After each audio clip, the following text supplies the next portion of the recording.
feel like you're ready, like you're ready. Yeah. So, I had 3 relationships that didn't work, and so when that happened, and I started healing, and I started getting stronger, and I was like, that's it. I am done. I am ready to manifest my husband, not a boyfriend. I wanted a husband. I was like, all my sisters have husbands. They have a normal life. I want to be partnered. I had gone through the codependency. I realized I had codependency, but I worked through the codependency story. I realized I want to be partnered, and I want to be a wife. I want to be a wife. Some people don't want to be wives. I wanted to be a wife. So I made a decision, and I heard clearly from God, the Holy Spirit. I had been making vision boards, but I heard very clearly to make one specifically in detail what I wanted in a partner. And so I knew that, of course, looks were important, but I knew it was more about, because we age, we change, our bodies change, our faces change. So I knew it was more about character. So I literally did spiritual meditation. You said it was going to take 2 decades. I did. I seriously had no idea. Well, I thought it was going to take a lot longer than it did. But that determination and that feisty energy that I brought, and then I did get on my knees. I did. I got very spiritual. And I said, God, I want a husband, and I want to do it right this time. And so I wrote down characteristics that I knew that I wanted to partner with. And I bulleted each one of these characteristics. And then the looks were on the bottom. And then if you look at our wedding picture and you look at that story, Nancy was very significant. Nancy Anderberg, you guys. So this is how the dots are so important. You got to be listening. When you set your intention, there are going to be signs. There's going to be phone calls. There's going to be a text. Don't not listen to those. Watch those. Watch for them. So Nancy calls me up after I make this, and she's like, "Come on over." I go over there, and she goes, "How's dating?" And I go, "I literally hate it. I hate every second about it. I hate the bar scene. I hate that they have a 1-track mind." Sorry, guys. Why do you look at me when you say that? Because you're a guy. So she's like, and she goes, "Oh my God, you should join this app. It's called Fitness Singles." And she goes, "This is the I'm dating." I'm like, "Oh my God, are you serious?" I went home and I signed up for Fitness Singles. Yeah. And okay. then you guys know the rest. The rest is history. I met Jeff 3 weeks later. So I think it's really, really important that when you're starting to set your intentions, how bad are you? Like, are you doing this fun little vision board? Like years ago, I think this one was about 15 years ago, but they had, I just did a bunch of everything, right? And that's very common for people to do. Just like you have these ideas. But as I have started studying this more and more and more, it's about your desire, your clarity. You're making a map for this year. What do you want? I mean, if it's weight loss, if it's a partner, if it's a new job, be careful not to have too many things on your vision board, because your mind loves focus. It loves focus. So and I don't care if you want to make a vision board with a lot of things. That's great too. It's a fun practice. So you say this year. So is that kind of common when you do a vision board, that you put a time frame on it, or is it something like? You can do both. I made it clear. I said I want a husband, and I didn't say this year, but I said, if I'm going to get because he became a husband 3 years later, but he became a fiance, I think. Yeah, he became a fiance 3 years later and a husband 4 years later. But he was like, it was the path to the husband. He was in 3 weeks. Sorry. I was just going to say, I think that the vision board is kind of a check back once a year kind of a thing. So make it for this year with this year's goals in mind, and then, carry it forward as long as, the intentions remain the same or change. Yeah. I agree. And so the other thing is, when you look back at a vision board, go, I wonder why that didn't happen. So then you go back to your thoughts, words, and feelings. So you have to go, oh, I probably don't feel worthy of of that husband. I got to work on that. There's something in me that, or, you know, I wanted to make $100,000. Oh, COVID hit. But like, I actually had that one on my vision board last year. So did I not manifest because of COVID, or did I not manifest because I was obsessed with COVID? Everybody's talking about how everybody's broke and stipend checks, and I'm thinking, God, did I participate in that frequency? So why did I manifest 100,000 last year? Does anybody have feedback on that that's been doing this? So tell me, what do you think of that? Well, it was the best year I've ever had. But for me, when you're, especially when you're talking about relationships, I've always said money, you know, no problem, made millions, lost millions. I know how to make money. Business is my strength. I suck at relationships. I've said that forever. Oh, Nancy. And awesome. my picker's broken, and I choose abusive men.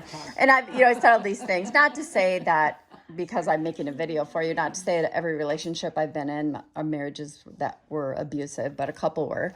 And, so that all shifted when I started to realize, number one, who I am and whose I am, and started to really change. I call it championship language in my coaching stuff. And it changed literally like overnight. And I personally don't want a relationship right now. But when I choose to be ready, I know that person will appear. Yes.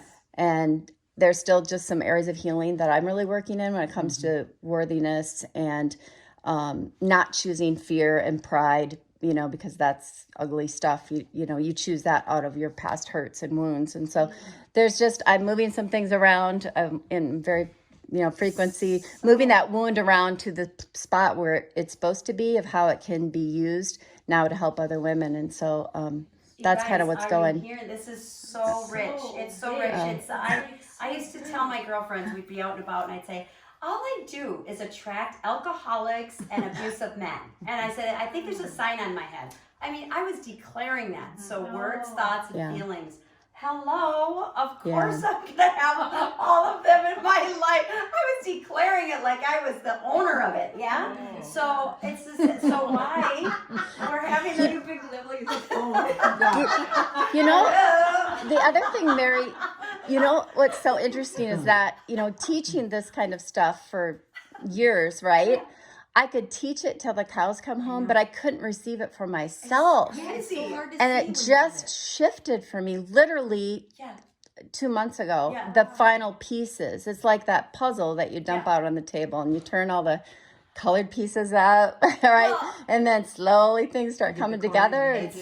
You start the corners. And then as a coach, you kind of get self-conscious and go, geez, how could I even be coaching? Like Ron and I we didn't have a contest, but I've been coaching him. We challenged each other. Yeah, and we both have the $100,000 on our thing, and I'm like, okay, this was probably one of the worst years I had in my life last year, and I'm like, how come that happened? Like, how? So back to, okay, it's okay to be vulnerable. I'm like, Ron, you kicked my ass, and I didn't even come close to 100,000 by myself, right? So does that make me a bad anything? No. I had to reflect and go, geez, what is my language around this? Or what is my fear? Or what am I saying?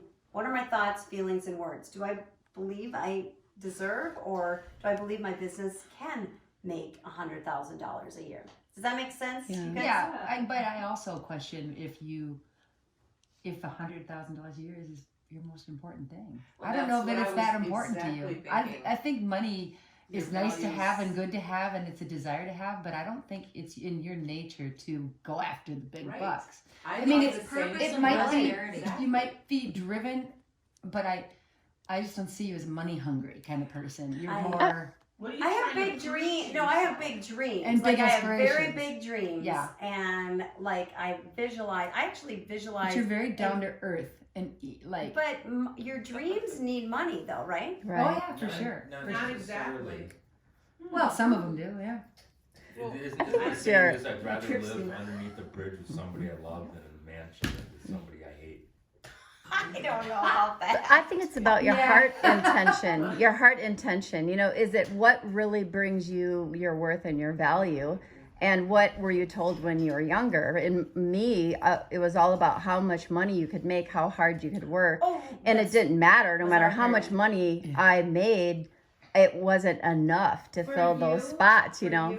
So only you know that. Yeah, other people I can't. am you know. clearly working around And that. here's the other thing. Some people are gifted at making money, and you have to ask yourself why. And for me, it's kingdom based. It's so I can give back and sow into other people's lives. And so I see you as a king in the kingdom, absolutely able to make a great deal of money. But that's not why you're.